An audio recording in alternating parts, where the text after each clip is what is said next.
যারা সিরিয়াল করে, সিনেমা করে, এই ইন্ডাস্ট্রির সাথে যুক্ত, তাদেরই নাকি বেশি ডিভোর্স হয়। ডিভোর্স হয় আমার মনে হয় কারণে বিয়ে করলে। আমরা তো ভালো থাকার জন্য বিয়ে করেছি। এই যে যারা বলছে যে কাজ নেই বা কাজ পাচ্ছে না, সেটা কি তাদের ফল্ট নাকি সত্যিই কাজ নেই কোথাও গিয়ে?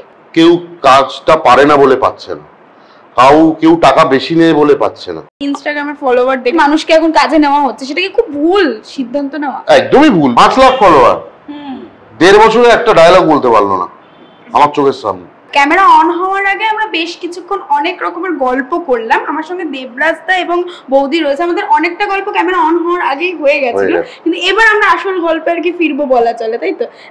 আজকে তো রবিবার, তুমি দমদমের বাড়িতে আসো বললে, যেটা এটা কি প্রত্যেক রবিবারই আসা হয় মানে ছুটির দিনগুলোতে? ছুটি থাকলে আসি, আদারওয়াইজ যখন রেড লেটার ডে থাকে, যেরকম ধরে নাও 26 জানুয়ারি, পুজোর যে কটা দিন এখানেই থাকি। এখানে আমার ছোটবেলার বন্ধুরা আছে, তো অদ্ভুত একটা টান আছে। ওদিকেও আমার কতিপয় বন্ধু আছে, ভালো ক্লোজ বন্ধু, তা না। তবে যেহেতু ছোটবেলা থেকে সবাই মিলে বড় হয়েছি এবং নানান রকম প্রফেশনে আছি, আর আমাদের যে আড্ডাটা হয় সেটা খুব স্পেশাল। নানান রকম প্রফেশনের বন্ধু বান্ধব বিদেশ থেকে সব পুজোর সময় ছুটি কাটাতে এখানে আসে। সেই জন্য যখন ছুটি পাই এখানে আসতেই ভালো লাগে।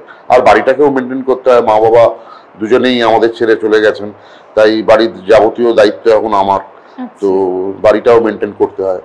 আর বৌদির কি আসা হয় দাদার সাথে সব সময়, নাকি তোমার যাদবপুরের বাড়িতেই বেশি সময়টা কাটানো? না, সব সময় হয় না, কিন্তু স্পেশাল দিনগুলোতে তো আসা হয়। যেমন পুজোর 5টা দিন একেবারেই এখানে, তারপরে এই আর কি 31st আমরা চেষ্টা করি এখানে কাটানোর, এখানকার বন্ধুদের সাথে। তো সারা বছর সেইভাবে দেখা হয় না, তো সেইটা আমি ওর মতো প্রত্যেক সপ্তাহে আমার হয়ে ওঠে না।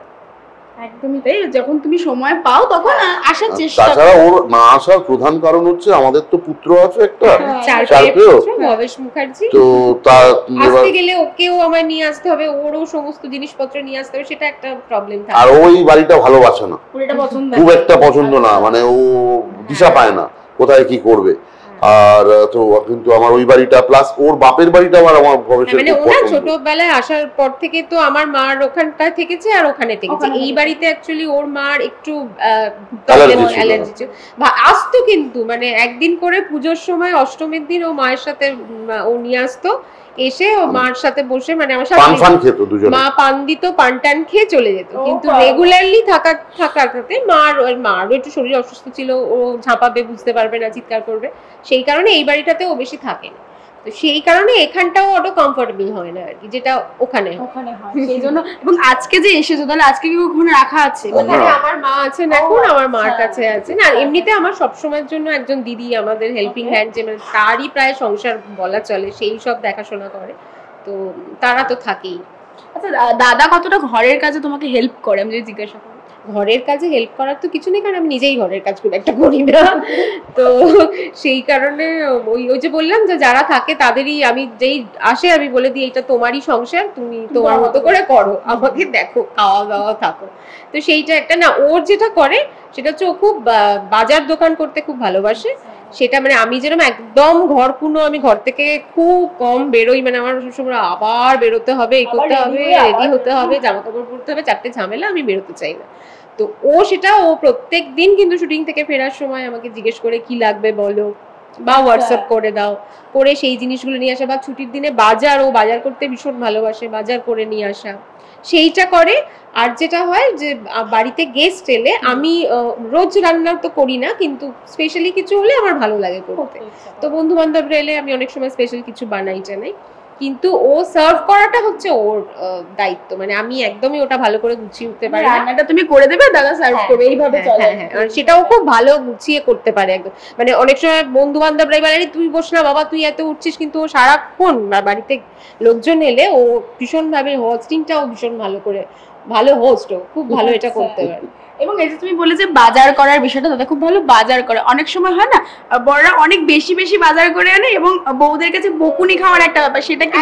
একদম একদম একদম, মানে সেটা এত বেশি আনে যেটা মানে কোনো মানেই হয় না। এবং আমাদের যেটা হয় কি, অনেক পচে নষ্ট হয়ে যায় আর কি। মানে আমরা লোক তো খুব কম, ও আর আমি যে দিদিটা থাকে সেই দিদিটা। এবার হয় কি, আমি ভীষণ কম খাওয়ার মানুষ আর কি, আমি খুব পছন্দের জিনিস আমি অল্প খেতে ভালোবাসি। ও আনলো একটা জিনিস যেটা আমি খাবো, এটা তৈরি করো, তারপরে দেখা গেল 3 দিন পর পর এমন টানা শুটিং এর শিডিউল পড়লো, এটা পড়লো সেটা পড়লো, খাওয়াটাই আর হলো না। তো এরকম অনেক সময় হয় যে সেটা আমি সব সময় বলেই যে অল্প করে আনবে, হ্যাঁ অল্প করে, আমি অল্প করে আনতে পারি না। এবং সব থেকে মজার লাগে যদি তুমি ওর সাথে কোনো বাজারে যাও, আমরা বিভিন্ন জায়গা থেকেও বাজার করে, কখনো লর্ডসের বাজার, কখনো আমাদের বলো যাদবপুর, যে কোনো জায়গা থেকে ঘুরে ঘুরে বাজার করে এক একটা জায়গায়। সেখানে যদি ওর সাথে যাও, মানে বাজারের লোকেরা কি দাদা দাদা দাদা দাদা, আরে দাদা এখানে এসো, দাদা আপনি আমার কাছে আসুন, জানো তো দাদা এত এত করে নেবে, কোনো মানেই তো হয় না, তো কম নিতে পারে না, এইটা একটা প্রবলেম। তুমি দাদার সাথে যখন বাজারে গেছো এই জিনিসটা দেখিয়েছো যে সবসময় এ বলছে ও বলছে, না একদম ডাকাটা কি হয়, মাছের দোকান থেকে ওই দোকান থেকে দাদা এটাই শুনি, এটা এনেছি, এটা নিয়ে যাও, এটা হয়। তুমি অল্প জিনিস কিনতে পারো না, এটা বৌদির একটা না অল্প জিনিস কিনতে পারি, আমি খুব পারি অল্প জিনিস কিনতে, কিন্তু প্রবলেম হচ্ছে কি জানো তো, আমাদের তো মানে শুটিং শিডিউলটা প্লাস অন্যান্য যে কাজ আমাদের হাতে তো থাকে না, সেই জন্য যখন মাছ কিনি একটু 4-5 রকমের মাছ কিনলাম, অল্প করেই 500-700 করেই অল্প অল্প 5-6 রকমের মাছ কিনলাম, সেগুলো ধুয়ে ফ্রিজে তুলতে হবে, সেই কারণে বকা খাই। আবার কবে হবে তরকারি শেষ হয়ে যাবে, একটু বেশি বেশি করি, ফ্রিজে অত জায়গা নেই, ফ্রিজেই অত জায়গা হয় না, মানে অনেক সময় একটা ফ্রিজ হলে ভালো হয় আর কি, মানে অতটা রাখবো কি করে, সেটা একটা। এবং রান্না করে খাওয়ানোর যে কথাটা তুমি বললে, মানে আবদার করে যেখানে যে এইটা করে খাওয়া বা এরকম কিছু কি থাকে নাকি শুধু যখন গেস্ট আসে তখন বিষয়টা হয়? না না, মাঝে মাঝে আবদার ও বলে যে এটা কিছু জিনিস আমার হাতের ও রান্না খেতে সেটা ভালোবাসে, যেমন ও মাটন খাওয়া ছেড়ে দিয়েছে বহুকাল হয়ে গেল, কত বছর হলো, 10 বছর প্রায়, কারণ ওর মা, আমার শাশুড়ি মা ভীষণ ভালো মাটন করতেন, ও একটা সময় প্রচুর খেয়েছে মাটন, তারপরে ও বলেছে এখানেই বসতাম, সোফাটা ছিল না, এখানে বসতাম, টিভিতে তখন ওই ঠেলে ক্যাসেট ঢোকাতে হতো, অগ্নিপথ আমার কেনা ছিল, অগ্নিপথ আর মাংস ভাত, আর তখন যেহেতু আমি ক্রিকেট খেলতাম হাতে কাঁচা পয়সা থাকতো, মাটনের কিলো ছিল 250 না 275, 1 কিলো মাকে দিয়ে দিতাম, সকালবেলা আড্ডা মারতে চলে যেতাম বা ম্যাচ খেলতে চলে যেতাম, দুপুরবেলা এসে অগ্নিপথ আর মাংস ভাত খেতাম, আলাদা একটা ইমোশন ওটা মানে এটা আমার প্রায় 4-5 বছরের একটা ফেজ চলেছে। তারপরে হঠাৎ একটা বিয়ে বাড়িতে গেলাম, আমাদেরই আত্মীয় বিয়ে বাড়ি, ওখানে গিয়ে মাংস দেখে মনে হলো যে না, এইবার কিছু যদি পেতে হয় কিছু কিছু জিনিস ত্যাগ করতে হবে, তো এইটা দিয়ে সব থেকে প্রিয় জিনিসটা দিয়ে শুরু করি। তো আমি সেই দিন মাংস খাওয়া ছেড়ে দিলাম, এবং পরে লাস্ট 10 বছর ও যদি বাড়িতে মাটন রান্না করে আমি একটু ঝোল আলু খাই, রান্না করি ও সেই একটু ঝোল আলু বা একটা মেটে হয়তো একটু, এবং কোথাও নেমন্তন্ন কেউ করলো তারা জানে না আমি মাটন খাই না, মাটন করেছে তো আমি ঝোল আলু দিয়ে বিন্দাস খেয়ে তৃপ্তিটা সেভ হয়, মানে আর খাও না, আর খাবো না, খাবে না বলে। চিকেনটা তো খাওয়া হয়, চিকেন তো খেতেই হয়, চিকেন তো খাই। পছন্দ কি করে, মানে দাদার কোন রান্নাটা মানে পছন্দ সবথেকে বেশি, যেটা তোমার কাছে বেশি আবদার আসে? আমার কাছে ইলিশ মাছ, ভাপা ইলিশটা আমি করে দিই সেটা, বা অনেক সময় যেটা হয় ওই ও এখন জিম করার সময় অনেক তো ওই অয়েল ফ্রি খাবারগুলো হয়, তো সেরকম আমি কিছু ওই তোমার একটু বাড়িতে তন্দুর করে কিছু বানিয়ে দেওয়া, বা ওই ভাপা সিদ্ধ এই জিনিসগুলো তো দিই মাঝে মাঝে করে, সেগুলো বলে করতে, সেটা এগুলো আবদার করে বলে যে এটা একটুখানি করে দাও, যতই লোক থাকে বউয়ের কাছে আবদার করার একটা আলাদা মজা আছে। ও ভীষণ খেতে ভালোবাসে, ও সব রকম খাবার খায়, খাওয়া নিয়ে কোনো বাজবিচার নেই, এবং সব থেকে ভালো হচ্ছে যে ওকে ভালো করে দিলেও ও খায়, খারাপ করে দিলেও খায়, তো মানে বলে না যে এটা ভালো হয়নি বা না, মানে এক এক সময় আমি মানে নিজেই বুঝতে পেরেছি যে আমি কতখানি খারাপ করছি, মানে অনেক সময় হয় না যে দিদিরা থাকে, সেই দিদিরা ছুটিতে বাড়ি গেল, তো সেই সময় আমার হঠাৎ হচ্ছে কত আর কেনা খাবার খাবো, ম্যাক্সিমামই কেনা হয়, ঠিক আছে চলো একদিন নিজে বানাই, মানে রিসেন্টলি কিছুদিন আগে আমরা রাত্রিবেলা বাড়ি ফিরে খুব কেউ নেই, কিছু একটা বানাতে হবে, আমি গলা ভাত বানাবো, সিদ্ধ ভাত ডিম সিদ্ধ, বলে হ্যাঁ বানা, তা আমি তাই বানিয়েছি। এবার আমি সেটা কি করতে গিয়ে তাড়াহুড়ো করতে গিয়ে ভাবলাম প্রেসার কুকারে সিটি দেবো, দিয়ে সেটা যে কি হয়ে গেল আমি জানি না, যখন বের করলাম আমি নিজেই ভাবছি যে গলা ভাত এত খারাপ হতে পারে, মানে এটা আমি কি করে বানালাম, এটা তো হতে পারে না, সেটা ও কিন্তু খেয়ে নিল, মানে এমন হলো না যে রাত্রিবেলা আমরা সেটা ফেলে দিলাম, অন্য খাবার আনিয়ে খেলাম, দুজনেই খেলাম, ও খেলো, যে মানে ভাতটা যে স্টেটে ছিল আলটিমেটলি সেই স্টেটেই তো যাওয়ার কথা ছিল চেপানোর পর,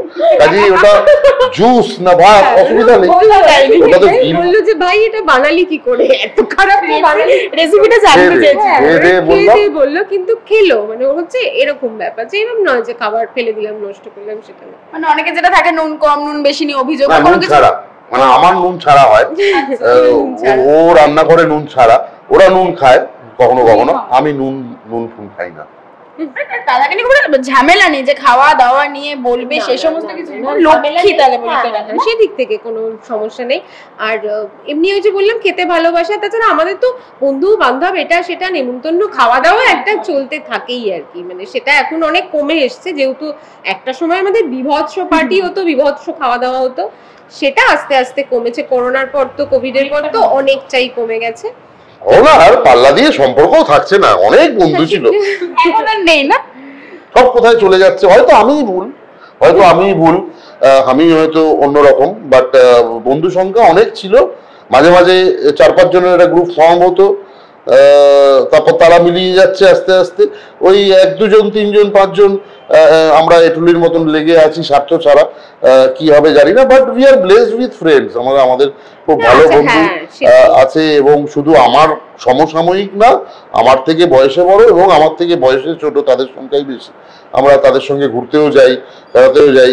এই বাচ্চা প্রজন্মের সঙ্গে থাকতে আমার ভালো লাগে, ওদের মধ্যে ইনোভেটিভ আইডিয়াস থাকে, পজিটিভনেস বেশি থাকে, কর্মক্ষমতা বেশি থাকে। আমার মনে হয় ওদের সঙ্গে মিশলে নিজেকেও অনেকটা বাচ্চা করে রাখা যায়, যেটা খুব দরকার। বড় হয়ে গেলে মুশকিল, যখনই ছক করতে শুরু করে দেবো তখন আমার মনে হয় আমি যেহেতু অভিনয় করি ওইটা আমার ক্ষতি হবে যখন আমি ছক করব আউট অফ অভিনয়। তো আমার যাবতীয় ছক আমি অভিনয় অ্যাকশন থেকে কাটে মাঝখানে যেগুলো বলতে হয় সেগুলো নিয়েই করার চেষ্টা করি। বাকি সময়টা বাচ্চার মতোই থাকতে ভালোবাসি এবং সেই জন্য বউয়ের কাছে বকাও খাই, বাচ্চাদের মতন কাজ করে ফেলি বলে। তো এইভাবেই কাটে। মানে এই যে তুমি বললে যে বন্ধুত্বের সংখ্যাটা আস্তে আস্তে কমছে কোথাও গিয়ে, এটা হয়তো প্রত্যেকের ক্ষেত্রেই কম বেশি হয় যে আস্তে আস্তে বন্ধুত্বের সংখ্যাটা কমে যায়। সেটা কি মনে হয় কারণটা যদি তুমি জিজ্ঞাসা করি যে কি কারণে এত কমে যাচ্ছে বন্ধুত্বের সংখ্যা? কারণ হচ্ছে দেখো, আমার যেটা মনে হয় পৃথিবী থেকে মনুষ্যত্ব কমে যাচ্ছে। যেই মনুষ্যত্ব কমে যাচ্ছে আস্তে আস্তে, ধরো তোমার মধ্যে যদি মনুষ্যত্ব না থাকে আমি তো তোমার সঙ্গে মিশবো না। এবার তোমাকে তো আমি বলতেও পারবো না যে তোমার মধ্যে মনুষ্যত্ব নেই তাই আমি মিশছি না। আমি বলবো দাঁড়াও তো, আমার একটা ফোন এসছে বলে চলে যাবো। তো সেরকমই বন্ধুদের সঙ্গে আমার সেরকম, যখন আমার সঙ্গে কিছু জেল করে না, যেটা অসামাজিক বলো বা অনৈতিক বলো, তখন আমি সরে আসতে বাধ্য হই। সেটা ওই মানে একদিনে ফেসবুকে 7টা ফটো দেওয়াও হতে পারে যেটা আমার বিচ্ছিরি লাগে। আবার ধরো আমি বউয়ের সঙ্গে কফি খাচ্ছি, সন্ধ্যেবেলা একটা ফটো দিলাম, কি আমি তো রবীন্দ্রনাথ না, নেতাজি না, কেউ জানতেও চায় না আমি সন্ধ্যেবেলা কফি খাচ্ছি কিনা।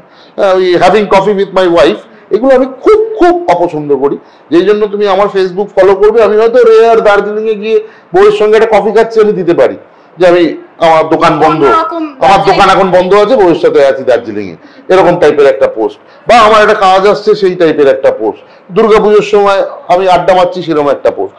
এই কয়েকটা ব্যাপার না খুব দৃষ্টিকটু লাগে আমার মনে হয় না আমার ইমেজের সঙ্গে যায়। সেইগুলো যেগুলো যারা করে তাদের আমি একটু অ্যাভয়েড করি, দূর থেকে দাঁড়িয়ে হাসি বা খুব কাছে থেকেও হাসি মনে মনে, এই আর কি। বৌদির ক্ষেত্রেও কি এই কথাটা মানে প্রযোজ্য, এই বন্ধুত্বের যে বিষয়টা আস্তে আস্তে হারিয়ে যাচ্ছে কোথাও গিয়ে বন্ধুত্ব? হ্যাঁ, একটু তো হারাচ্ছেই, মানে সম্পর্ক। হ্যাঁ, একটু ওই যে বললাম এই যে ওই আর কি ওই এত ছোট হয়ে এসছে জায়গাটা, পৃথিবীটা তো এখন সবকিছুই ওই মুঠোর মধ্যে, তো ন্যাচারালি ওইটাই হয়ে গেছে যে মানুষ তো মানুষের ওই একটা টেক্সট করে দিচ্ছি জন্মদিনে, একটা হ্যাপি বার্থডে লিখে পাঠিয়ে দিলাম।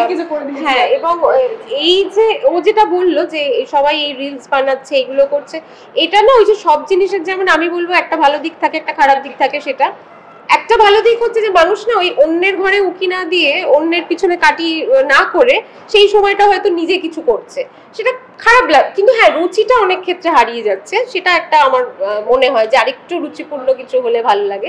কিন্তু করছে তো সবাই কিছু, সেটা নিয়ে হয়তো ইয়ে রয়েছে। কিন্তু এটা করতে গিয়ে ওই জিনিসটা হয়ে যাচ্ছে যে আমি আর মানে সবটাই আমার ওটা নির্ভর হয়ে যাচ্ছে, ওটা থেকে আমি বেরোতে পারছি না, সবকিছু ফোনের মধ্যে আটকে যাচ্ছে, যে কারোর সাথে গিয়ে একটু দেখা করা বা ওই জন্যই যোগাযোগটাও কমে যাচ্ছে। সেটা তো একটা কারণ আছেই। ইন্ডাস্ট্রির মানুষজনের সাথে বন্ধুত্ব বেশি নাকি তার বাইরের মানুষজনের সাথে তোমার বন্ধুত্ব বেশি? বাইরের মানুষ। ওখানকার মানুষজনের সাথে কি বন্ধুত্ব করতে কোথাও কি ভয় লাগে? না, ভয় না। দেখো আমার ফোকাস কি, আমার ফোকাস হচ্ছে অভিনয়, এবং আমি যখন আড্ডা মারি তখন আমার ফোকাস হচ্ছে আড্ডা। এবার দুটোকে এক আমি করতে চাই না, মানে আমি যখন যেখানে থাকি আমি খুলে নিঃশ্বাস নিতে চাই। তাই দুটো না মেলাবার জন্য আমার ইন্ডাস্ট্রির বন্ধুর সঙ্গে তো আমার ইন্ডাস্ট্রি নিয়েই কথা হবে, তার বাইরে তো কিছু হবে না, হলে রেয়ার হবে। তো দেখেছি আলটিমেটলি ঘুরে ফিরে, কারণ আমরা তো পুরুষ মানুষ আর এখন খুব ফাস্ট লাইফ হয়ে গেছে, আমাদের ইন্ডাস্ট্রির অবস্থা খুব একটা ভালো নয়। সেই জন্য চারজনে বসলে না কোথাও না কোথাও থেকে ভবিষ্যতে কি হবে, কি অবস্থা হচ্ছে, এই একটা টপিক চলেই আসে। সেইটা থেকে আমি দূরে থাকতে চাই, কারণ আমি আজকে বাঁচতে চাই, কালকে কি হবে দেখা যাবে। একটু পজিটিভ থাকতে চাই, কারণ দেখো মরবো একদিন, প্রত্যেকদিন তো মরার কোনো মানে হয় না। আর আমি কাউর ক্ষতি করি না, আমার থেকে কেউ টাকা পায় না, তা আমি দুঃখে থাকবো কেন? আমি এমন একটা প্রফেশন চুজ করেছি ভগবানের আশীর্বাদে, যেটা খুব কম লোকে করতে পারে। আমার শেখা অনেক বাকি, অ্যাট দি সেম টাইম আমি জানি আমি এখনো আমার নাটকের ডিরেক্টরের কাছ থেকে বকা খাই, এবং খুব সাধারণভাবে খুব হ্যাপি থাকতে চাই। কারণ সুখে থাকতে গেলে তো বিশাল পয়সা লাগে না, রাত্রিবেলা একটা এসি লাগে, সকালবেলা একটা ভালো বাথরুম লাগে, আর টুকটাক একটু মাছ ভাতে তো অত খরচা হয় না। তাই জন্য আমার মতে সুখে থাকার জন্য যখন খরচা বেশি হয় না, তখন নিজের লাইফটাকে কমপ্লেক্স বানিয়ে তো লাভ নেই, শান্তিতে থাকি, সুখে থাকি। উত্তম কুমার উৎপল দত্ত চলে গেছেন, আমি চলে গেলে মালদায় খবর পৌঁছাবে না, নিজেকে বিশাল কিছু ভাবার কোনো অবকাশ নেই আমাদের। তো আর বন্ধুর মতন একটা বউ পেয়েছি ভাগ্য করে, যে যে একদমই খরচা করে না, যখন করে ছাড়খাড় করে দেয়। তো না, মেয়েরা আবদার করবে না, একটা মেয়ে যদি আবদারই না করে তাহলে কি হলো? আমার প্রেমিকা, আমরা তো এখনো স্বামী স্ত্রী না, আমাদের 15 বছর বিয়ে হয়ে গেছে, ও still she is my lover, I am her lover. আমরা একদম খুব বেস্ট ফ্রেন্ড, খুব কাছের বন্ধুর মতন আমাদের মধ্যে সম্পর্ক। ও জানে আমার পকেটে কিরকম টাকা আছে, তো সেই হিসাবে আবদার করে। দুমদাম হুটহাট এমন কিছু চাইবে না যেটা তুমি দিতে পারবে না। হুটহাট তো যেটা করে ও হুটহাট একটা অ্যাক্সিডেন্ট করে। হুটহাট মানে আমার পুত্রকে নিয়ে বাইরে চলে গেল, তালা দিয়ে গোদরেজ লকটা লক হয়ে গেল। তো আমাকে বললো তুমি ফেরার সময় অমুককে 1200 টাকা দিয়ে ফিরে এসো। তো হুটহাট, হ্যাঁ, ও যেহেতু অ্যাড এজেন্সিতে চাকরি করতো, খুব বড় একটা অ্যাড এজেন্সি চাকরি করতো, ও জানে ওয়্যার অ্যাবাউটস আমাদের প্রফেশনে কি হয়, কতটা মনোসংযোগ দিতে হয়, আমি আড্ডা মারার সময় কি নিয়ে আড্ডা মারছি সেটাও ও জানে। তো ও সেই জন্য আমায় ফোন করে না, খেয়েছো, কখন ছুটি, হ্যাঁ জল খাচ্ছ, এইসব ফোন ওকে আমি আজ পর্যন্ত বিগত 15 বছরে দেখোনি। না না না, আমি খুব খুশি। ও সাবধানে রাস্তা পার হবে এইসব বলেন। ও একবার একটা সময় ও মানে যখন লাঞ্চ ব্রেক হয় বা কিছু, তখন একটা ফোন করে নেয় আমার, বা আমি করে নিই, আমি লাঞ্চ খাওয়ার পরে আমি একটা করে নিই, ওই একবার হয়তো কথা হয়, কিন্তু এরকম বারবার কোনো প্রশ্ন, তুমি খেয়েছো কিনা, তুমি কি করছো না করছো। ফোন আসলেই আগে বন্ধুদের বলি যারা আমার সঙ্গে থাকে, দেখ এক্ষুনি আমায় ফোন পে করতে হবে, জানি কিছু একটা ঘটেছে। না, আমার মজা হচ্ছে এখন আমাদের বাড়িতে, মানে যাদবপুরে ফ্ল্যাটে আমাদের কোনো লক নেই, বুঝেছো তো, লকের জায়গাটা গোল করে গর্ত, এমনি দরজা আটকানো হয়, মানে এরকম আমি 3-4 বার এরকম হয়েছে যে আমি রাখি, সেই জন্য আমাদের লকের কোনো ব্যাপার নেই, খোলা আর কি, একদম সব খোলা, কারণ কিছু করার নেই, নাহলে এরকম বারবার হতে থাকবে, আর দেবরাজ স্যার পক্ষে সেটা সম্ভব না। আর আমার ঘরে খুব একটা চুরি হওয়ার চান্স নেই, কারণ পশ্চিমবঙ্গে সেরা ছোট লোকের প্রাইস পেয়েছি একবারের বেশি, একবার না। তুমি এই জিনিসগুলো খুব একটা পছন্দ করো না, যে খেয়েছো কিনা বা কখন কি করবে না করবে? না, পছন্দ করি না, খুব নেকা নেকা লাগে। কারণ ধরো কেউ যখন বিয়ে করছে তার 30 বা 34 বছর বয়স, তার আগেও তো সে রাস্তা পার করেছে, তো সাবধানে রাস্তা পারটা এরকম মনে হয় না ভালোবাসার বহিঃপ্রকাশ, এটা নেকামো। সেটা তোমার মনে হচ্ছে ভালোবাসার বহিঃপ্রকাশ এক একজনের এক এক রকমের হয়, সেটা কোনো, আমার মা তো আমার সমানে, মানে আমার মা যখন থাকে আমি ওরকম কথা বলেছে, খেয়েছে কিনা জিজ্ঞেস করলি না, কি রকম বাবা সারাদিনের জন্য ছেলেটা বেরিয়ে গেল, আমি খাবে তো বটে, ওর খিদে পেলেও খাবে না, খাবারটা দিয়ে দিয়েছি তো নিয়ে তো যাবে, সেটা তো মারা বলে, মাদের সময় সেটা একটা গুরুত্বপূর্ণ বিষয় ছিল। তো এখনো অনেকে সেটা করে, তো সেটা দোষের বা সেটা যে আমাদের মধ্যে নেই বলে আর কারোর মধ্যে থাকাটা খুব খারাপ সেটা না, ঠিক আছে, সেটা হতেই পারে। আমাদের ক্ষেত্রে ম্যাচ করেছে বিষয়টা, যে এক সময় হয় ছেলেটা পছন্দ করে না কিন্তু মেয়েটা তাও বলছে খেয়েছো কিনা, মানে জিজ্ঞাসা করে, সেটা তো আমাদের ক্ষেত্রেও তো হয় না। সেটা হইছে, বললাম আমি যেহেতু নিজে ছিলাম, আমার তো প্রোডাকশন হতো, আমার অ্যাড হতো বেসিক্যালি, আমি তো শুটিংটা জানি কিভাবে কি হয়, আমি নিজে করেছি, নিজে দীর্ঘদিন কাজ করেছি, তো আমি জানতাম, তো সেই কারণে আমি তো জানি যে কি ব্যস্ততা থাকে, তো সেখানে গিয়ে তো যে কেন রাত হচ্ছে, কেন ফিরছে না, বা আমাকে না বলে কি না করে অন্য কোথাও চলে গেল, এগুলো আমার জীবনে কোনোদিনও মনে আসেনি। তো তো সেই কারণে আর আমি একদম ওকে ছাড়া পার্টি করতে ভালোবাসি। পার্টিও আমরা সব জায়গায় একসাথেই বেশিরভাগ একসাথে করি। ইভেন কোনো ফিল্মি পার্টি বা ধরো কোথাও হলো, ও অনেক সময় যেতে চায় না যেখানে আমি জোর করে পাঠাই, যে ঠিক আছে পিআর, ও জানি ও একদমই ওই পিআর করাটা ও স্বভাবে নেই, করতে হয়নি টাচউড এখনো সেই অর্থে, কিন্তু তবুও আমি বলি যে যাও, 5টা মানুষের সাথে দেখা হবে, বিয়ে হবে, যাওয়াটা উচিত, সেটা আমি ওকে ঠেলে পাঠাই। কিন্তু তো সেই কারণে আমার ওইগুলো আমাদের মধ্যে কোনো ব্যাপার হয়নি। দেবরাজ, আমি তোমার কাছে প্রশ্ন করবো, ইন্ডাস্ট্রিতে এখন একটা কথা খুব উঠে আসে, কাজ নেই, কাজ পাচ্ছি না, এই যে বিষয়টা, এই বিষয়টাকে তুমি কিভাবে দেখো? আমি যদি তোমাকে জিজ্ঞাসা করি যে এই যে যারা বলছে যে কাজ নেই বা কাজ পাচ্ছে না, সেটা কি তাদের ফল্ট নাকি সত্যিই কাজ নেই কোথাও গিয়ে? দেখো, কাজ না পাওয়ার তো অনেকগুলো কারণ থাকে। ধরো কেউ কাজটা পারে না বলে পাচ্ছে না, কেউ টাকা বেশি নেয় বলে পাচ্ছে না, কেউ একবার সময় দিতে পারেনি, দ্বিতীয়বার তাকে অ্যাপ্রোচ করা হয়। কাজ না পাওয়ার অনেকগুলো কারণ থাকে। এবং হ্যাঁ, ইদানিংকালে আমি দেখছি আমাদের থেকে অনেক ভালো ভালো অভিনেতা কাজ পাচ্ছে না, কাজ কম পাচ্ছে না, এবং কম কাজ, যেমন শঙ্কর চক্রবর্তী, আমি নাম নিয়ে বলতে পারি, ওরকম স্ট্রং অ্যাক্টর আমি খুব কম দেখেছি। তার এই অবস্থা আমি আশা করতে পারি না। জাস্ট আজকে আমাদের যে সিরিয়াল চলছে গোটা 20-25, তাতে তার জন্য একটা চরিত্র নেই, এটা জাস্ট আমাদের কাছে দুঃস্বপ্ন। এবং যারা শুধু অভিনয়টা ভেবে, অভিনয়টা শিখতে শিখতে আর অন্য কোনো বাইলেনে মাথা না দিয়ে দিনের পর দিন এগিয়ে যাচ্ছে, কাজটা ভালোবেসে, কল টাইমে পৌঁছে, প্রোডাকশন ফ্রেন্ডলি হয়ে, আমাদের মতন যারা, তাদের জন্য এটা খুব অশনি সংকেত। কারণ সত্যি আমার তো ওখানে কোনো কাকু, কাকা, মামা, বাবা এইসব নেই। হ্যাঁ, এবার আমার টোটালি আমার পারফরমেন্স দেখে লোক বলে এইটা দেবরাজকে দাও, দেবরাজ হয়তো পারবে। তারপর একটা অডিশন হয় বা লুক সেট হয় বা সিরিয়াল হলে পার্ট বোঝানো হয়, আমরা আমাদের কাজে নিযুক্ত করা হয়। এবার এই অভিনয়ের উপর বেস করে কাস্টিং হওয়াটা এখন কমছে।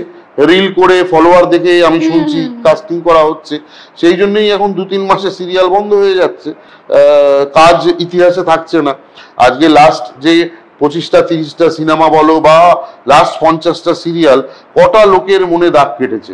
আজকে আমি টাপুর টুপুর করতাম স্নেহাশিস চক্রবর্তী 2013 সালে, এখনো মানুষ, আমি যখন গ্রামগঞ্জে ফাংশনে যাই আমাকে বলে আপনার নাম তো দেবরাজ ছিল টাপুর টুপুরে, আপনার আসল নামটা কি? আমার আসল নামই দেবরাজ। তোরা ওই মাইকে করে বলে তো দেবরাজ আসছে, দেবরাজ আসছে, তো ওদের ওটা টাপুর টুপুরের দেবরাজ আসছে এটা ভাবে।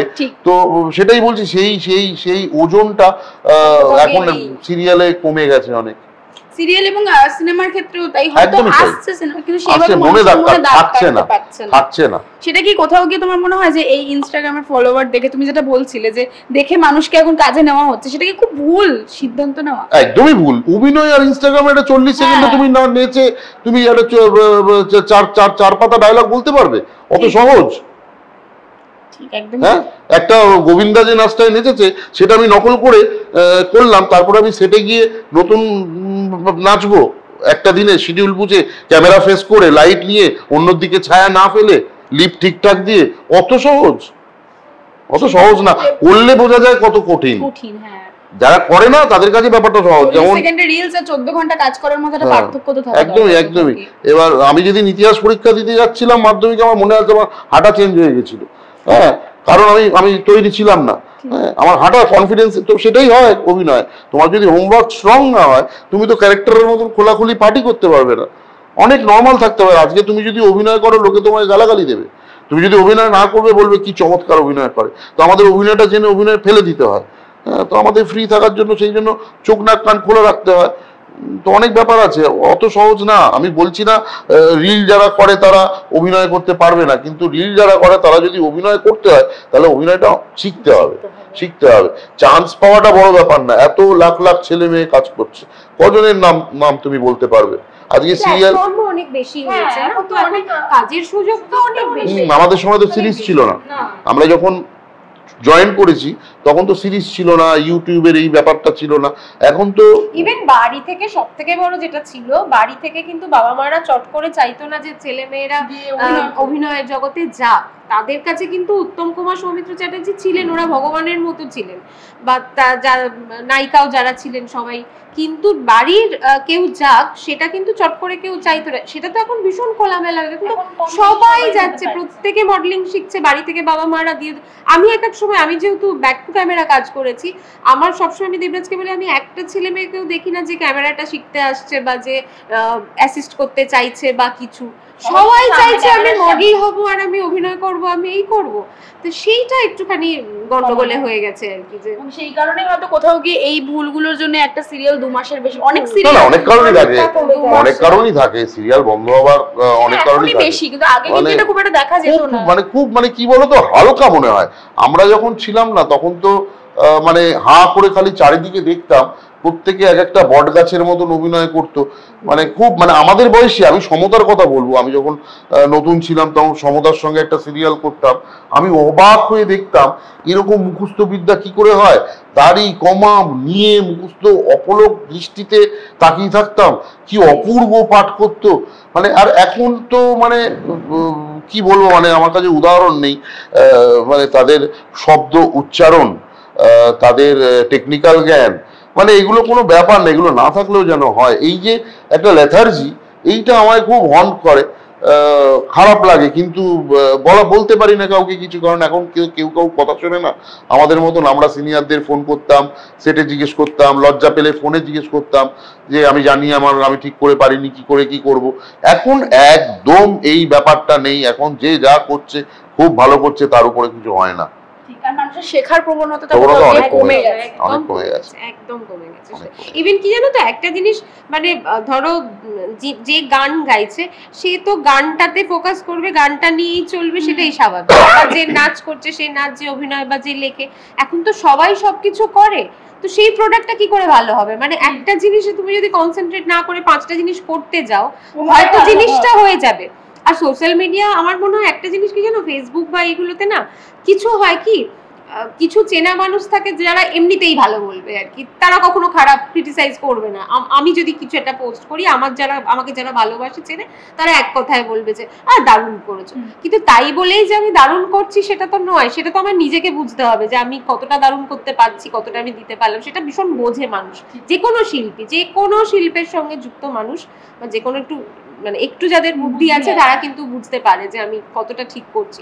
সেই জিনিসগুলো মানুষের মধ্যে থেকে হয়তো হারিয়ে যাচ্ছে, মানুষ সেটা হয়তো বুঝতে পারছে না, ভাবছে আমি তো দিয়ে দিচ্ছি, আমাকে তো এতজন কমেন্টস করছে, এতজন লাইক করছে, এতজন এই বলছে, আমি দারুণ কিছু একটা। 5 লাখ ফলোয়ার, 1.5 বছরে একটা ডায়লগ বলতে পারলো না আমার চোখের সামনে, কি বলবে? 5 লাখ ফলোয়ার, ঠিক আছে, বড় রোল, তাহলে কি হবে? মানে ফলোয়ার দেখে জাজ করাটা খুব ভুল, যেটা মানুষ এখন করছে, তাড়াতাড়ি হয়ে যাচ্ছে। এই যে মানে ওদের যে বন্ধু বান্ধবদের, আমাদের ওদের জেনারেশন, তার আগে আমরা যারা মানে যখন বসি, যখন গল্প হয় এক একজন ডিরেক্টরের কাছে, ওরা কত বকুনি খেয়েছে, তাদের কত ভয় পেয়েছে, অনেকে বলছে বা এমন হয়েছে যে মনে হচ্ছে আমি সেট ছেড়ে বেরিয়ে চলে যাই এরকম, কিন্তু তারা সেটা দাঁতে কামড়ে সহ্য করে করে একটা জায়গায় পৌঁছেছে। আজকে তো সেটা কেউ সহ্যই করবে না, মানে হলে তো সে তো বেরিয়ে চলে যাবে, কারণ তার বাবার হয়তো প্রচুর টাকা আছে। এরকমও আছে, চ্যানেলে ফোন করে দেবে, ডিরেক্টর বাদ পড়ে যাবে, ডিরেক্টর বাদ পড়ে যাবে। মানে সেটাই বলছি যে তারা তো মানে শখে এসছে, মানে পপুলার হব, আমাকে 5টা লোক দেখবে চিনবে, সেটার জন্য এসছে, না অভিনয় সেই প্যাশনটা আছে, আর না বাড়ির নিডস আছে যে আমায় রোজগার করে সংসারটা চালাতে হবে, আমায় করতেই হবে আমি যখন বেঁচে। আর একটা জিনিস যেটা আমরাও অনেক সময় সেটে গেলে দেখতে পাই, যে অনেক সিনিয়র অভিনেতা অভিনেত্রী থাকে যারা হয়তো একসাথে মেকআপ রুম শেয়ার করছে, কিন্তু কিছু মানে খুব কম দিন, হয়তো 2 বছর 3 বছরের কাজ করছে, হয়তো লিড ক্যারেক্টার তারা প্লে করে, তাদের আলাদা মেকআপ রুম লাগে, মানে তারা কারোর সাথে শেয়ার করে না। এই ব্যাপারটা তুমি কখনো দেখেছো? আশা করছি না, দেখেছি তো বটেই, তাতে যার যেটা চয়েস। কারণ আমাকে একটা একা ঘর দেওয়া হয়েছিল একটা সিরিয়ালে, ভুল করে দিয়েছিল, বেশি সম্মান দিয়ে দিয়েছিল আমাকে। হ্যাঁ, আমি তো ঠিক সম্মান নিতে পারি না, ভালো লাগে না তো একা। এবার আমি মানে বোঝার আগে আমি দেখলাম আমার ঘরে 19 জন, সবাই মেকআপ করে আমার ঘরে চলে আসতো, ছেলে মেয়ে উভয় পক্ষই, এবং আমি একটুখানি মজার কথা বলি, সোজা কথাটাও একটু মজা দিয়ে বলি, সেই জন্য আমার ঘরে সারাক্ষণ ভিড় থাকতো। তো আলটিমেটলি দেখলাম ওটা আমার রুম আর রইলো না, আমার যেদিন শুটিং থাকতোও না সেদিনও ওরা ওখানে বসেই আড্ডা মারতো। কাজে আমি একা ঘরে আমাকে কোথাও দিলেও আমি থাকতে পারি না, কারণ আমি খুব আড্ডা মারতে ভালোবাসি, আউটস্পোকেন, আলোচনা করতে ভালোবাসি, রিহার্স করতে ভালোবাসি, ধরো ওর সঙ্গে আমার কোনো সিন আছে, তো আমার তো ওকে চাই। হ্যাঁ, তো আমার ওকে যাতে আমার কাজটা আরো ভালো হয়, আমার পার্টটা আরো ভালো হয়, ওর পার্টটা আরো ভালো হয়, এবং ডিরেক্টরের কম সময় লাগে শুট করতে। তার জন্য আমরা মেকআপ ভ্যানে হোক বা মেকআপ রুমে হোক দেখা করে ফোন করে আনি, বা আমি গিয়ে আমরা যতটা পারি নার্চার করে ব্যাপারটা ভালো করার চেষ্টা করি। তো সেই জন্য আমি একা থাকতে ভালোই, কখনোই একা আমি থাকি না। বাড়িতে থাকলেও ওর সঙ্গে নানান রকম দুষ্টুমি করে থাকি, এবং বাইরে থাকলে তো করি।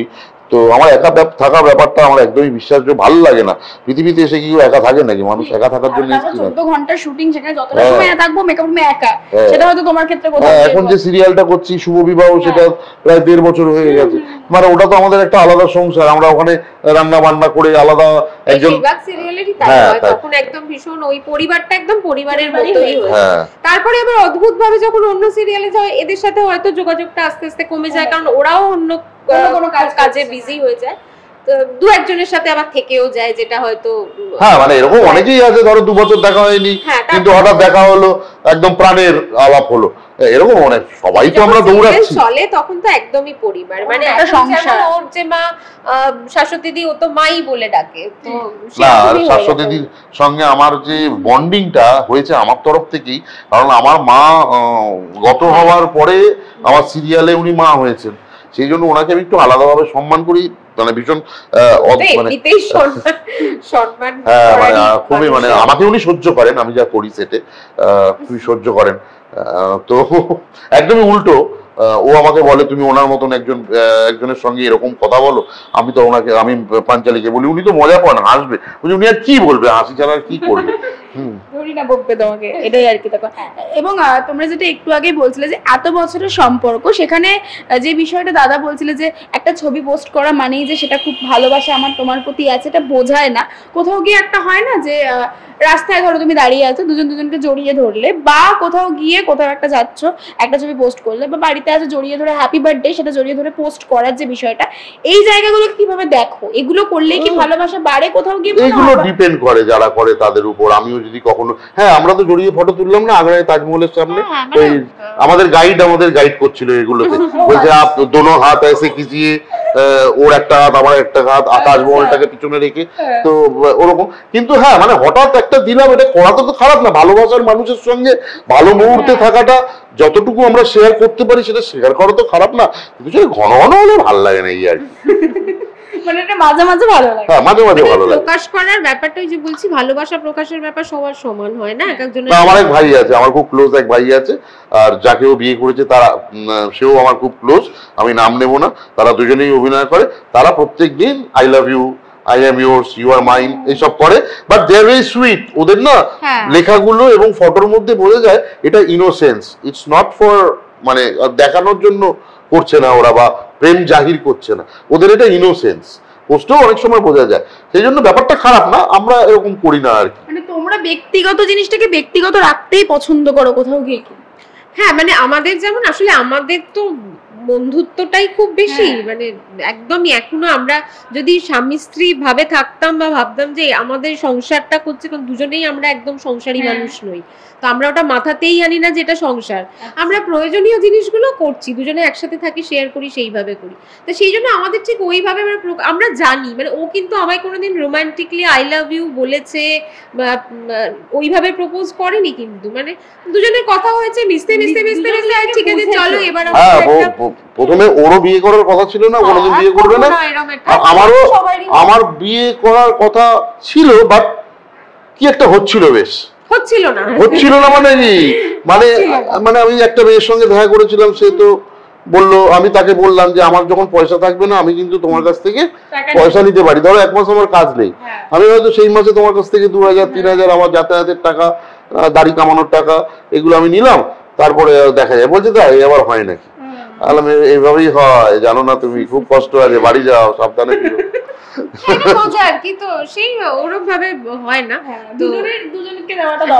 ইনফ্যাক্ট আমরা যেদিন এইখান থেকে, এই বাড়ি থেকে বেরিয়ে প্রথম সাউথের বাড়ি থাকবো বলে গেলাম, ট্যাক্সিতে চাপলাম, তখন জানতাম না কোথায় থাকবো। একজনকে ফোন করলাম, সে আমাকে ফ্ল্যাট দিয়েছিল, এবং তখন পকেটে আমার 1300 টাকা ছিল। সো আমরা অনেকবার শূন্য হয়েছি, অ্যান্ড উই ওয়্যার হ্যাপি তখন আমরা সব থেকে বেশি আনন্দে থাকতাম। কখনো মনে হয়নি যে বাবা এটা কি কষ্ট, আচ্ছা ওখান থেকে চলে এলাম এখন এখানে এই দুটো কামরার ফ্ল্যাটে এরকম ভাবে থাকবো কেন, সেটা ওরও মনে হয়নি আমারও মনে হয়নি, কারণ ওই নতুন একটা জার্নি শুরু হয়েছে, সেটা দুজনেই দুজনকে সাপোর্ট করেছি। আর যেটা আরো যেটা ছিল সেটা হচ্ছে বন্ধু বান্ধবরা, এটা বলতেই হবে, তারা সবাই আসছে করছে খাচ্ছে যাচ্ছে হচ্ছে, মানে কিছু আমরা বুঝতে পারিনি যে ওই স্ট্রাগলটা হয়েছে। এখন আমরা মনে করি যে ও আচ্ছা সত্যি তো এখন আমরা এইগুলো করছি। আমাদের গদি কেনার টাকা ছিল না, গদি কেনার টাকা ছিল না, কিন্তু তখন মাসের মধ্যে 15-17 দিন আমার বাড়িতে বন্ধু বান্ধবরা এসে মুরগি ভাত খেতে বসে গল্প হচ্ছে, সেটা হয়ে যাচ্ছে, মুরগি ভাতের টাকা চলে আসছে, গদি কেনা হচ্ছে না, আড্ডা হচ্ছে। যেটা হয় এখন, মানে যেটা এখন বুঝি তখনকার থেকে যে ডিফারেন্স আছে, এখন যেমন আমরা ইচ্ছা করলেই কোথাও বেড়াতে চলে যেতে পারি, তখন হয়তো সেটা যেতে পারতাম না, মানে অনেক স্বপ্ন ছিল আছে এখানে যাব ওখানে যাব, কিন্তু তখন মনে হতো না যে না এই টাকাটা এখন সংসারের জন্য লাগবে, এখন এটা বেড়াতে যাওয়ার সময় না পরে, কিন্তু তাতে আমাদের দুজনেরই কোনো কষ্ট হয়নি বা কিছু মনে হয়নি। তো সেগুলো এখন যেমন পাচ্ছি, ওই বলে না আগে একটু দুটোই ব্যালেন্স থাকতে হয়। এবং তোমরা দুজনের পরিস্থিতিটাকে খুব বুঝতে, মানে যে একজন বুঝতো একজন বুঝতো না এই বিষয়টা কোনোদিন হয়নি, কোনোদিন হয়নি। হ্যাঁ মানে সেটা হলে তো বোধহয় থাকতেই পারতো, কোনো ব্যাপারে কোনোদিন হয়নি। আমি একদিন, আমার মা অনেকদিন ধরে ভুগেছিলেন, নার্সিং হোমে ছিলেন, তো অর্থ সংকটে পড়েছিলাম কিছুটা, তো এক কথায় বেশ অনেকগুলো গয়না বেচে দিয়েছিল, সেই গয়নাগুলো আস্তে আস্তে আবার ফেরত দিতে হবে, তো সেটা আমার একটা হোমওয়ার্ক।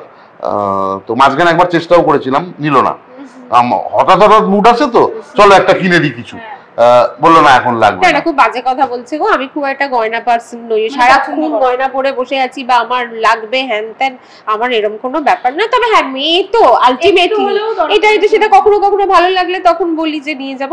আর ওই যেটা বলছি সেটা তো দেখো, মানে এটা তো চলবেই জীবনে, দুজনে একসাথে চলছে, আমার অসুবিধার সময় ও দাঁড়াবে, আমার সময় আমি ওর সময় দাঁড়াবে, এটা খুব স্বাভাবিক ব্যাপার, এটাতে না মানে ফলাও করে বলারও কিছু নেই, কোনো কিছুই নেই, নালে তো একটা থাকে কি করে একটা মানুষ চলছে কি করে।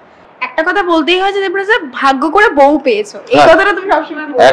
100 বার আমি আজকে যেখানে আছি দাঁড়িয়ে তার অনেকটাই ওর ওর ওর মানসিক শক্তি,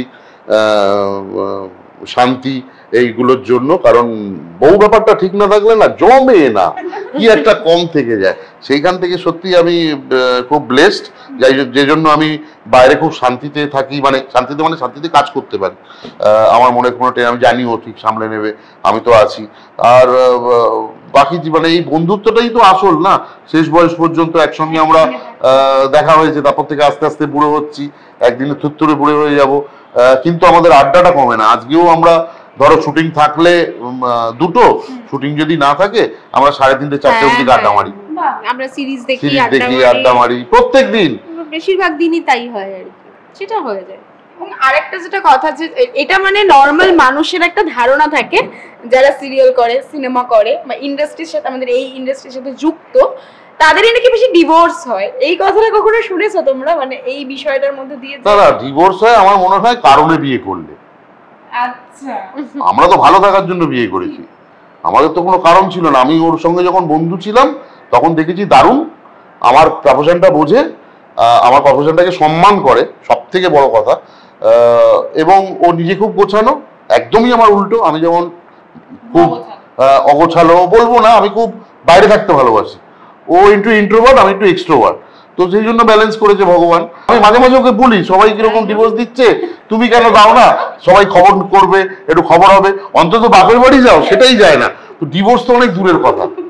না এটা না মনে হয় যে দেখো দুটো মানুষ যখন একসাথে দুজনের থাকছে, আমরা না বাইরে থেকে দেখে হয়তো বলতে পারি এদের আবার ডিভোর্স হয়ে গেল, ও মা ওরা কালকে বিয়ে করেছিল 2 মাসের মধ্যে ডিভোর্স হয়ে গেল, কিন্তু না দুটো মানুষ যখন একসাথে থাকে তারাই কিন্তু সেই সমস্যাটা বুঝতে পারে যে কি হচ্ছে, আমরা কিন্তু বাইরে থেকে বুঝতে পারবো না। আমার যে ক্লোজ আমি তাকে সাপোর্ট করবো, আরেকজনকে খারাপ বলবো, সেটা নয় তো। আর দুজন মানুষ যে যদি জেল না করে, আমি তো বলবো যে সেখানে একসাথে থাকার থেকে না থাকা অনেক বেটার। মানে আমার আর ওর মধ্যে যদি এটা না থাকতো, আমি তো কম্প্রোমাইজ করে থাকার কোনো মানে হয় না, আমি তো দেখি না, জীবন তোমার একটাই, তো সেটা করা তো উচিত মানে সবসময় মানিয়ে নেব না, সেটা হয় না, তো সেটা আলাদা জিনিস। আবার আরেকটা দিকও হচ্ছে যে ধৈর্যটা বোধহয় মানুষের খুব কমে গেছে। এই যে একটু দেখো আমাদের কি দুজনের সবই ভালো, আমরা এখন ইন্টারভিউ দিচ্ছি, ভালো বলছি, ও খুব ভালো বলছে আমায়, আমি খুব ভালো বলছি, সেটা আলাদা বিষয়, তাই বলে কি সত্যি তাই? আমার কি কোনো দোষ নেই, বা আমার কোনো কিছু ওর খারাপ লাগতে পারে না, বা আমার লাগতে পারে না? কিন্তু আমাদের তো সেইটা একটা অ্যাডজাস্ট করে চলার ব্যাপারটা হয়ে গেছে না, যে ঠিক আছে ভাই, আবার আলাদা করে কি ওর থেকে ভালো খুঁজবো, সেও তার মধ্যেও তো কিছু একটা প্রবলেম থাকবে। আমি এত লেজি না, মানে ও যে বলছে না যে আমার বউ খুব এই, সেটাও একটা কারণ, মানে আমার আর ওই বাজে জিনিসের মাঝে আবার কাউকে সে হবে, সে আবার তার প্রত্যেকটা মানুষেরই মধ্যে কিছু প্রবলেম থাকে। তো ঠিক আছে ভাই, চলো এর সাথে হয়ে গেছে, 10টা হেডেক নিয়ে লাভ নেই না, আর হেডেক নিয়ে লাভ নেই, 8টা মিল আছে, আর বাদ বাকি যে দুটোতে ঠিক আছে ছেড়ে দাও, ওটা হয়ে যায়। সেইটা মানুষের আজকাল খুব কমে গেছে না, কি চাই সেটা খুব বোঝাটা হয়ে গেছে, যে আমি কি চাই, কোনটাতে আমার ভালো লাগবে। ইগোটা কোথাও গিয়ে বেশি, ইগো ভীষণ বেশি হয়ে গেছে। এই পপুলারিটির জন্যই হয়েছে না, সবাই চাইছে যে আমিও আরো বেশি, আমাকে নিয়েও একটু হোক। মানে আমি তো অদ্ভুত লাগে, মানে যার জন্য আমি সবসময় আমি দিদি নাম্বার ওয়ানে গিয়েও বারবার বলে আসছি আমি কিচ্ছু করি না, আমি বাড়িতে থাকি। আমার সিরিয়াসলি ভালো লাগে না, আমার মনে হয় সবাই ছুটছে, সবাই কিছু একটা করছে, কাউকে তো দেখতে শুনতে হবে, আমি সেইটা প্লে করি। মানে আমার অনেক বন্ধুরা পিছনে লাগে, ওর বন্ধুরা লেগ পুল করে আমাকে অনেক সময়, কি করলি, ওপরে গিয়ে কি জবাব দিবি, কিছুই তো করলি না, হ্যান ত্যান। আর আমার যে সময় করার আমি করে নিচ্ছি, এখন আমি রিল্যাক্স করবো, আর আমি কিচ্ছু করবো না, দেখবো, আর আমার যেটা ভালো লাগে আমি সেটুকু করবো, আমার যেটা ভালো লাগে না আমি করবো না। আমি দেখছি, শুনছি, জানছি, সবকিছুই করছি, ভালোটাও দেখছি, খারাপটাও দেখছি, দুটোই দেখছি। আমি বই পড়তে খুব ভালোবাসি, এখন এই যে লোকে এত বলে বই পড়া হয় না, বই পড়ে না লোকে মোবাইলে, আমি একদম পড়ি, এবং আমার 2টো পাতাও যদি দিনে না পড়া হয় আমার একটা শরীরে কষ্ট হয়, মানে আমার কিছু একটা আজকের দিনে বাদ গেল। তো এরকম অনেকে আছে, অনেক মানুষ আছে। তোমার ভালো লাগাটা তো তোমায় খুঁজে নিতে হবে, সেটা একটা ভালো থাকাটা আমার নিজেকে খুঁজে নিতে হবে। কখনো এরকম হয়েছে ঝগড়া করে যে আর থাকবো না একসাথে, এই কথাটা কখনো বলেছো কেউ কাউকে? হয়েছে কি? হ্যাঁ হয়েছে, মানুষের হয় দুমদাম। আমার বিয়ের পর যেহেতু বাপের বাড়িটা খুব কাছে ছিল, তখন প্রচন্ড হতো, যে ঘুম থেকে উঠে দেখতো আমি বাড়ি চলে গেছি আর কি, কিছু হওয়া মানে ওই পাশে একটা ছোট ঘর দেখছো, ওটা গোসা ঘর ছিল, মানে অর্ধেক দিন রাত করে মা বাবা সকালবেলা উঠে দেখতো আমি এই ঘরে ওই ঘরে কিছু একটা হচ্ছে, আর দুমদাম বাপের বাড়ি চলে যেতাম, যেহেতু খুব কাছে ছিল। এখন আর সেটা অত দূর থেকে আসতে পারে না, পারি না, এখন ওই বলে যে একটু রাগ করে চলেও তো যেতে পারিস, একটু তো এরকম ঝামেলা করতে পারবে, খবর হবে, ওটা নিয়ে ঝামেলা হবে না, দুজন থাকলে তো ঝামেলা হবে মারাত্মক। আর আমি তো চিৎকার চেঁচামেচির বিরুদ্ধে বললাম, আমার অত এনার্জি লস করার ক্ষমতা নেই, আমি চুপ করে যাই, আর সেটাতে ও রেগে ও এমন চিৎকার করে, আমি তখন বলি ক্ষতিটা তোমার হচ্ছে, তোমার এক্ষুনি হার্ট অ্যাটাক হয়ে যেতে পারে, কিছু একটা হতে পারে, আমার কিছু, তুমি বোঝো এইটুকু ব্যাপারকে এত চেঁচা করিয়ে তো কোনো লাভ নেই। কিন্তু ওর যেটা ভালো দিক, ও হচ্ছে মনে রাখে না, মানে ওই একটু চেঁচালো হলো ব্যাস, তারপরেই আবার ঠিক হয়ে গেল, সঙ্গে সঙ্গে স্টে করে না যে ওটা চললো টানা, সেরকম কিছু না। রাগ হলে কে ভাঙায় রাগটা? দুজনেই। আমি তো বলি একবার সরি বললে, ছেলেরা তো ছট করে সরি বলে না, সেটা ইনিয়ে বিনিয়ে ঠিক আছে তোকে ছাড়া থাকতে পারছি না, তুই তো জানিস আমি শুটিং করবো কি করে, কিন্তু বলে না সরি, একটা সরি বললেই সবকিছু হয়ে যায়, সেটা বলে না। আমার হলে তো আমি বলি যে হ্যাঁ সরি, ভুল হয়েছে। প্রায় 400-500 লোক খাইয়ে 31শে জানুয়ারি 2010-এ তো অনুষ্ঠান করে সরি বলে বিয়ে করে নিয়েছে, আবার বারবার সরি বলা যায় নাকি? ওইটাই আর কিছু মনে করিস না, তোকে বিয়ে করে ফেললাম, হ্যাঁ ওটা ঠিক আছে না, ওইরকমই আর কি হয়, আবার মিটমাটও হয়ে যায়, ওটা বন্ধুদের মধ্যে ঝামেলা হবে না, হ্যাঁ সেটাই, ঝামেলা তো হবেই। সবার আগে তোমরা খুব ভালো বন্ধু এবং খুব মিষ্টি, দুজনকে দেখে আমরা যেটা বুঝলাম এতক্ষণ এতটা সময় কথা বলে। কি বলবে দর্শকদের উদ্দেশ্যে শেষ? দর্শকদের উদ্দেশ্যে একটাই বলবো, কিছুদিন আগে আমি একটা কালী পুজোর সময় বলেছিলাম যে যেহেতু আমার নিজের 4 পেয়েও পোষ্য পুত্র আছে, সেই জন্য এবার তো খুব বাজি ফাজি নিয়ে খুব আরো 125 ডেসিমেল করে দিয়েছেন আওয়াজ বাড়ি, তাতে বয়স্ক লোকেদের এবং অ্যানিমেলদের তো প্রচন্ড কষ্ট হয়েছে। এবং আমার পুত্র তো বাথরুমে ঢুকে বসেছিল 5-6 ঘন্টা। আমি কালী পুজোয় থাকি না, আমি কালী পুজোয় এখানে থাকি, ও যাদবপুর ওখানে থাকে, ওকে ছেড়ে আসতে পারে না, ও খুব কাঁপে ভয়। সব কটা রোগেরই তাই অবস্থা হয়। তো সেইটা আমি বলেছিলাম বলে আমাদের কমেন্টে খুব গালাগাল এসছে। হ্যাঁ, মানে মানুষ, আমি জানি না মানুষ মানুষকে ছোট করে কি পায়। তো আমি দর্শকদের উদ্দেশ্যে বলবো ভালো থাকবেন, সুস্থ থাকবেন। আজকেও আমরা অনেক খোলাখুলি কথা বলেছি, আমাদের কিছু কটু কথা বলবেন না। ভালো ভালো কথা বললে আমি দেখেছি মন ভালো থাকে, শরীর ভালো থাকে। আমি কাউকে ছোট করে কখনো নিজে বড় হতে পারবো না। এই প্রবণতাটা যে যা করছে, হয়তো আমাদের একটা আর্টিস্টের ডিভোর্স হয়ে গেছে, সেখানে গিয়ে একটা মত প্রকাশ করা। হ্যাঁ, আপনারা জনসাধারণ মত প্রকাশ করতেই পারেন, কিন্তু না জেনে কি করে মত প্রকাশ করছেন, এইগুলো আস্তে আস্তে বন্ধ হোক। কারণ পৃথিবীটাতে তো আমরা ছেড়ে চলে যাব, একটু সুন্দর করে যাই পৃথিবীটা। মানুষ থাকবে, মানুষের সংখ্যা এমনি কমে যাচ্ছে। আর কঠিন কথা বলবো না, ভালো থাকুন, সামনে শীতকাল আসছে, খাওয়া দাওয়ার সময় আসছে, একসঙ্গে থাকুন, ভালোবাসার মানুষদের সঙ্গে থাকুন, সুস্থ থাকুন, আর খুব খাওয়া দাওয়া করুন, মজা করুন, ঘুরে বেড়ান, ভালো থাকবেন। নমস্কার।